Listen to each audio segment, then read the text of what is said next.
आज हम डिस्कस करते हैं fast Fourier transform. Fast Fourier transform is actually an algorithm to find the DFT points efficiently.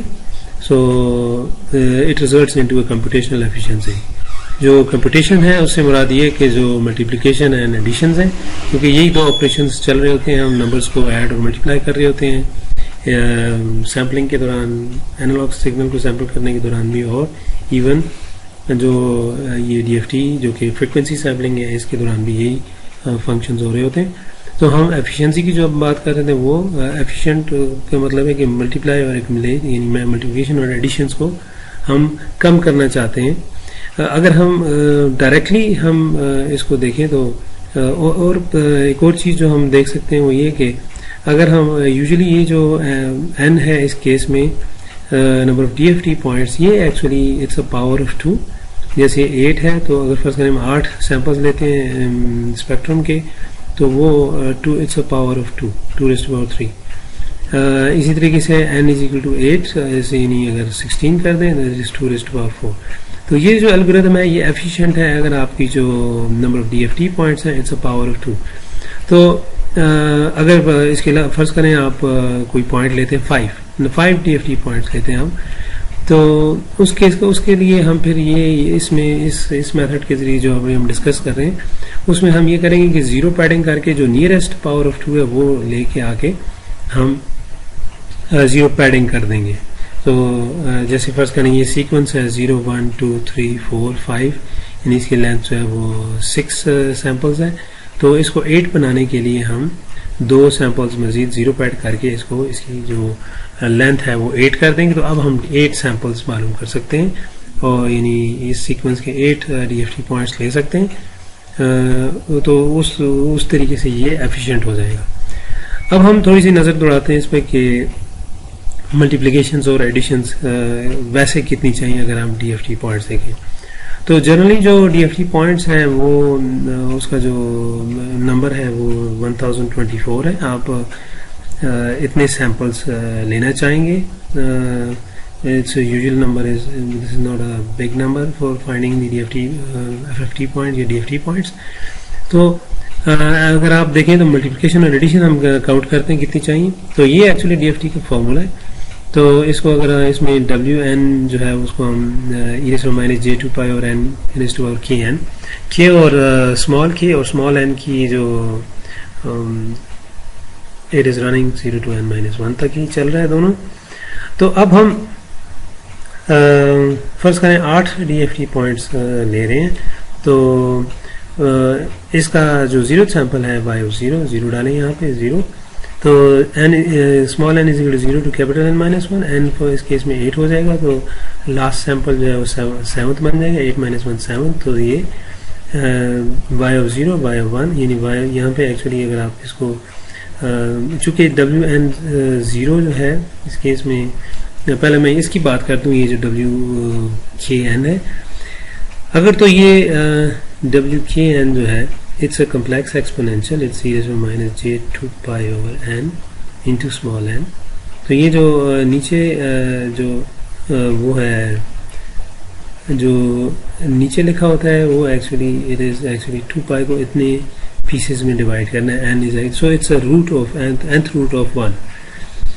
तो nth root of unity आप इसे कहेंगे. तो अगर फर्ज करें n जो है वो 4 है, 4 DFT पॉइंट्स ले रहे हैं आप, उसका मतलब है कि you are taking this one n0 W40 ये W41 ये W42 W43 और फिर जो रिपीट हो रहा है W40 जो है वो ये, W41 जो है वो एक्चुअली ये W41 और ये W42 है ये वाला पॉइंट और ये W43 है. तो it mean that you take this is in इस यूनिट सर्कल पे जो एक्स वाई वैल्यूज हैं वो यहाँ से इन पॉइंट्स यानी इसका ये ऑब्वियस है कि ये तो सबसे आसान पॉइंट्स हैं कि W40 is actually equal to 1, W42 is actually equal to -1, W41 is actually minus j, इसमें real part 0 है, and W43 is actually j. So these are very simple to compute. अब अगर आपका DFT पॉइंट्स 8 हैं तो उसका मतलब है कि ये जो फैक्टर है W दिस इज, और दूसरी बात ये कि ये चूंकि माइनस है, यहाँ पे एक्चुअली प्लस लिखा हुआ लेकिन इसको it is actually minus in this power है एक्सपोनेंट, तो इट वुड गो, जो सैंपल आप ले रहे होंगे वो काउंटर क्लॉकवाइज है, क्लॉकवाइज।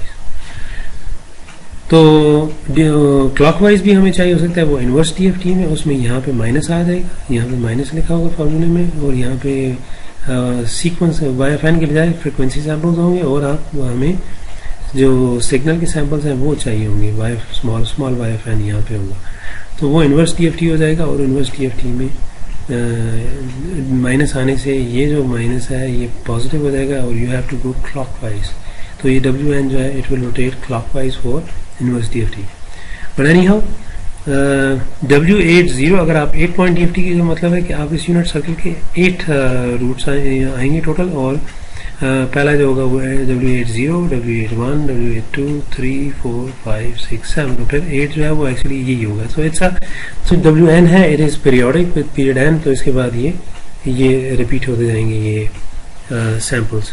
तो अब हम ये देखते हैं कि चूंकि बाई चांस यहाँ पे जो पहला सैंपल है frequency sample Y, capital Y of 0, उसमें जो हम तमाम सीक्वेंस को यानी यानी स्मॉल y ऑफ 0 यानी जो सिग्नल के जो सैंपल्स हैं उनको हम इस W80 से मल्टीप्लाई कर रहे हैं, यहाँ पे W80, तो वो चूंकि 1 है इसलिए मैंने यहाँ नहीं लिखा, लेकिन ये एक मल्टीप्लिकेशन है, ये दूसरी मल्टीप्लिकेशन है, और अगर 8 है तो ये 8th नंबर मल्टीप्लिकेशन है, तो टोटल 8 मल्टीप्लिकेशन, यानी n अगर 8 है तो मल्टीप्लिकेशन भी 8 ही चाहिए एक सैंपल को मालूम करने के लिए।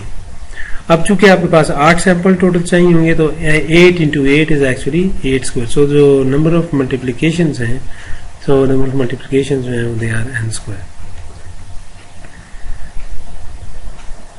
अब अगर हम एडिशंस की बात करें, तो जैसे आपको मालूम हुआ कि 2 नंबर्स को ऐड करें तो एक एडिशन चाहिए होती है, तो इसी तरह अगर 8 नंबर्स को ऐड करेंगे तो आपको एक एडिशन कम चाहिए, सो n-1 एडिशंस फॉर 1 सैंपल, ये देख लें n-1 फॉर 1 सैंपल।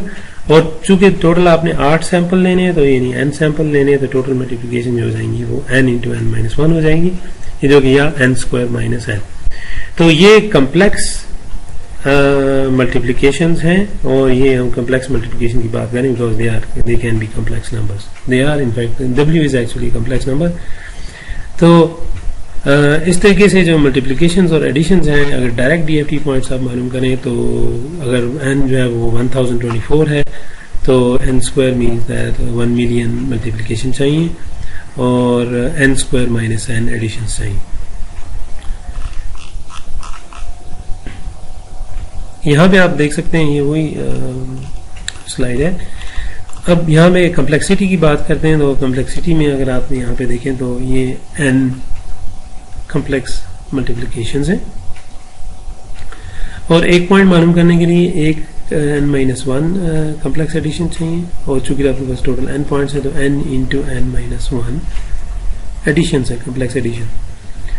और अगर ये रियल हो तो रियल में हमें मालूम है कि 2 कम्प्लेक्स नंबर्स को आप मल्टीप्लाई करें तो ये एक मल्टीप्लिकेशन, दूसरी मल्टीप्लिकेशन, तीसरी, चौथी, 4 रियल मल्टीप्लिकेशन आपको चाहिए। चूंकि कम्प्लेक्स नंबर एडिशन की जब बात करें, तो जो कम्प्लेक्स नंबर हम रियल पार्ट या अलहदा लिखते हैं, इमेजिनरी पार्ट अलहदा, तो इसका मतलब है एक एडिशन ये चाहिए और दूसरी एडिशन ये, तो 2 रियल एडिशन चाहिए।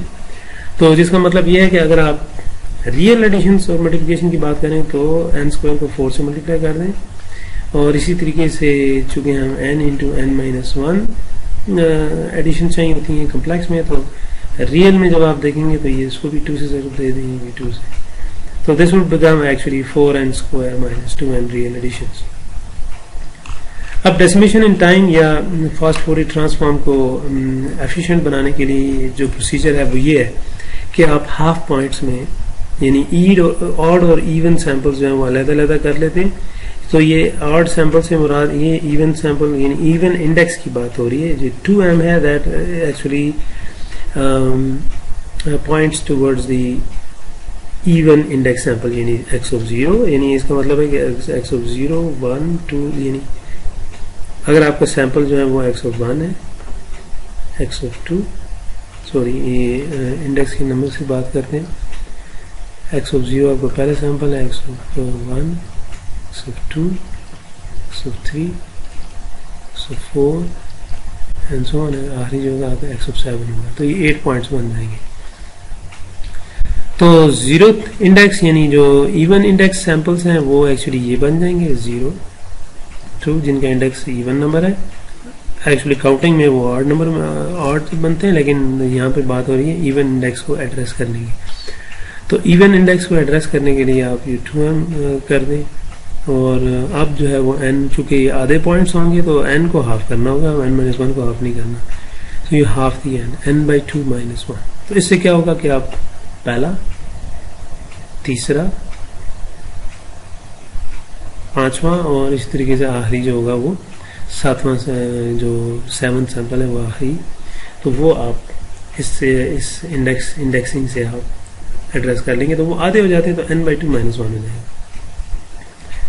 इसी तरीके से इंडेक्स में +1 कर दें, 2m+1 कर दें, तो आप ऑड इंडेक्स सीक्वेंस को एड्रेस करेंगे जो कि इवन नंबर्स हैं। तो सॉरी ये आखिरी वो जो इसमें होगा वो x ऑफ 6 होगा, क्योंकि जब आप 3 डालेंगे तो x ऑफ 6 हो जाएगा, तो वो आखिरी x ऑफ 6 इसमें होगा। और यहाँ पे इसका जो आखिरी सैंपल पहला x ऑफ 1 हो जाएगा। जब आप 2 ऑफ 0 डालें तो 0 क्या होगा, 2 × 0 0 1, तो पहला x ऑफ 1 आपने यहाँ से उठा लिया। इसी तरीके से आखिरी जो है वो थर्ड होगा, x ऑफ 3 3 2 6 + 1, तो ये 7th जो आखिरी सैंपल है वो एक्चुअली यहाँ से 7x7 ये वाले इस उसमें आता है, इस इंडेक्सिंग में आता है, ऑड इंडेक्सिंग में। तो अब क्या होगा, आप wn of small n k को आप मल्टीप्लाई करेंगे wn ऑफ आप इंडेक्सिंग में 2m, जहाँ जहाँ n नज़र आ रहा है वहाँ आप 2m डाल दें। यहाँ पे 2m डाल दिया आपने, और यहाँ पे भी जहाँ जहाँ यहाँ पे चूंकि आपने इंडेक्सिंग 2m+1 किया, तो जहाँ जहाँ n होगा वहाँ पे आप 2m+1 लिख देंगे। तो अब इसको फर्दर सिंप्लीफाई करें तो यहाँ से अगर हम इसको थोड़ा सा क्लियर ये देखें, wn² 2m इज एक्चुअली ये जो w सबस्क्रिप्ट m है इसका मतलब है -j2π/n, और ये 2mk। तो हाफ से मल्टीप्लाई भी करें, हाफ से डिवाइड भी कर दें, तो ये इससे कैंसिल हो जाएगा। एक्चुअली ये बन जाएगा e⁻j2π/n/2mk। तो अब हम इसको w की फॉर्म में लिखें तो w ये n/2, ये नहीं अभी n/2 हो गया, तो यहाँ पे n/2 कर दिया हमने, और ये जो mk रह गया वो यहाँ पे आ गया। इसी तरीके से यहाँ पे इसमें अगर हम देखें तो e⁻j2π/n 2m+1 है, तो इसको अगर हम एक्सपेंड करें तो ये बन जाता है e⁻j2π/n into 2m multiply by e⁻j2π/n। तो e⁻j2π/n ये 2 हमें पता है कि हाफ से मल्टीप्लाई डिवाइड करके इसको हम डिनोमिनेटर में ला सकते हैं, तो बजाय इसके कि हम वो काम करें यहीं पे डायरेक्टली में यहाँ ले आता हूँ। अब मैं इसको ये जो wn की फॉर्म में लिख सकता हूँ wn/2, और ये e⁻j2π/n हो गया, और साथ m, और ये यहाँ पे k भी है, तो यहाँ पे k भी आ जाएगा, यहाँ पे भी k आ जाएगा। So this is mk। तो ये wn/2 mk हो गया, और ये e⁻j2π/n ये wn हो गया, और साथ k। तो ये हम चूंकि समीशन इस पे रन नहीं कर रही, इसमें न स्मॉल k पे न कैपिटल n पे, तो उसको बाहर निकाल दें, इट्स अ कांस्टेंट। तो अब जो है वो हमारे पास ये सिनेरियो बन गया है। तो इस सिनेरियो में हुआ ये कि अब हम जो n DFT पॉइंट्स के बनाए उसका आधा यानी n/2 DFT पॉइंट्स ले रहे हैं, और यहाँ पे भी हम n/2 पॉइंट्स DFT ले रहे हैं। तो इसको हम ये जो n/2 वाला है इसको हम कह सकते हैं कि ये एक सीक्वेंस है जिसमें x0 of k n/2 points ले रहे हैं, प्लस wn nk, और यहाँ पे इसको भी हम कोई नाम देते थे x1 ऑफ k n/2। तो अब हम देखते हैं कि कम्प्लेक्सिटी जो है वो उस पर क्या फ़र्क पड़ा है। कम्प्लेक्सिटी अगर आप देखें तो एंड पॉइंट डीएफटी के लिए जो कंप्यूटेशनल एफिशिएंसी है, यानी जो मत बनी मतलब computational efficiency order of n square है। तो n/2 के लिए क्या होगा, आप n/2 का स्क्वायर लें तो it is 1/4 order of n square. तो इसका मतलब है कि चूंकि ये एक पॉइंट के लिए हम n/2 ले रहे हैं इवन इंडेक्स के लिए, तो ऑड इंडेक्स के लिए भी इतने ही लेंगे, तो वो एक्चुअली 2 टाइम्स हो जाएगा। तो 2 × 1/4 order of n square is actually half order of n square. इसका मतलब है कि जो मल्टीप्लिकेशंस हैं वो आधी हो गई है। सो आधी तो अभी होगी हैं, लेकिन हम ये देखेंगे कि हम इसको मज़ीद एफिशिएंट बना सकते हैं। यानी अगर आप फ़िलहाल हम इसको यहाँ पे देखते हैं कि ये जो डीएफटी पॉइंट्स हैं इसको मैं बाद में दोबारा आपको दिखाता हूँ। तो आपने एक्चुअली हमने क्या किया इसमें कि ये जो x(0) से पहला सैंपल लेना था, जो वो 8 मल्टीप्लिकेशन यानी 8 स्क्वायर यानी 64 मल्टीप्लिकेशन से हमें ये पहला, दूसरा, तीसरा, ये यानी ये तीसरा, और ये अगर हम इसको इवन ऑड में डिवाइड ना करें तो x(0) 1 2 3 4 5 6 7, तो ये 7 सैंपल्स जो हमें मिले हैं वो 64 मल्टीप्लिकेशन से मिलते हैं। लेकिन अभी हम देखेंगे कि ये इस तरीके से जो ब्रेक किया है, ये इसको मैं दोबारा से बनाता हूँ, तो हमारी जो मल्टीप्लिकेशन है वो हाफ होगी। तो अभी इसी को हाफ, इसका मतलब है कि यहाँ से यहाँ तक ये जो DFT n/2 है, यानी अगर ये 8 है तो ये अभी 4 पॉइंट DFT मालूम कर रहे हैं। तो उसमें फिर इवन ऑड में इसको डिवाइड करके फिर हम दोबारा इंटरमीडिएट वैल्यूज मालूम करेंगे और फिर करते रहेंगे जब तक कि हमें यानी ये पहली स्टेज है एक्चुअली, फिर इसके बाद एक और स्टेज होगी, फिर एक और। तो वो अभी हम देखते हैं कि वो फर्दर स्टेजेस जो हैं वो कैसे हम उसमें, जैसे यहाँ पे आप देख सकते हैं, मैं इसको एक्सप्लेन करूँगा कि यहाँ से वो जो ये जो बॉक्स था इसको अगर हम खोलें तो फिर इवन ऑड में हम इनपुट सीक्वेंस को इवन ऑड में स्प्लिट करके दोबारा हम एक और 4 पॉइंट DFT में डिवाइड करके दो 4 पॉइंट DFTs में डिवाइड कर देंगे और फिर यहाँ पे फिर हम फर्दर इवन और ऑड लेके, ये चूँकि 2 ही रह गए हैं तो इसलिए फिर हम इसको 2 पॉइंट DFT में कन्वर्ट कर सकते हैं। तो ये 8 से फिर यहाँ पे 4 में डिवाइड बाई 2 करें तो 4 आए, 4 को फिर डिवाइड बाई 2 करें तो फिर 2 पॉइंट DFT हम यहाँ पे आएगा। तो वही इसमें सिर्फ नोटेशन में अगर आप देखें तो वही चीज़ चेंज होगी कि अब x(0) जो कि 4 पॉइंट DFT है उसमें डबल सब्सक्रिप्ट लगा के आप x(0) और k n/4 यानी 4 को दोबारा आप 2 पॉइंट्स में कर सकते हैं जो कि n/4 हो जाएगा। और ये अब ये समेशन या वो जो सीक्वेंस है वो ये बन जाएगा इंटरमीडिएट सीक्वेंस। तो इस तरीके से हम ये आपको शायद बटरफ्लाई नज़र आ रही हो, ये एक ये और ये और ये एक बटरफ्लाई